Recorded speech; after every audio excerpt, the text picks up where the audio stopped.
एक असा गड जो जुन्नरमध्ये शेवटी बांधला गेला आणि त्याच गडावर असलेल्या पाण्याच्या टाकीचे संवर्धन करून आम्ही भंडारा उधळला।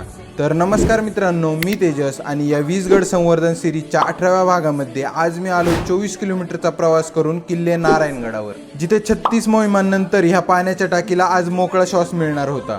सकाळी 7 वाजता गड चढायला सुरुवात करत गडावरती पोहोचल्यावर शस्त्रपूजन करून कामाला सुरुवात केली।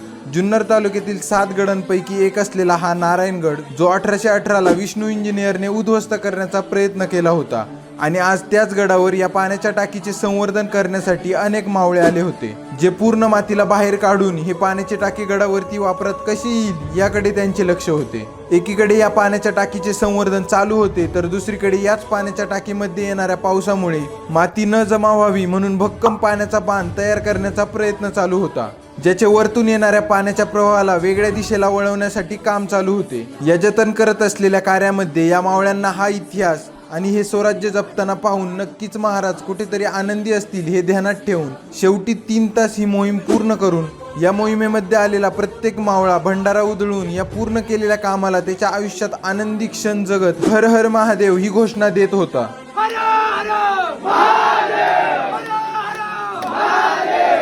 या गडावर असलेले नारायण टाके, जुने राहिलेले वाड्याचे अवशेष, हस्तमातीचे मंदिर व आजूबाजूचा निर्मळ असलेला परिसर बघून मी माझ्या पुढच्या प्रवासासाठी निघालो।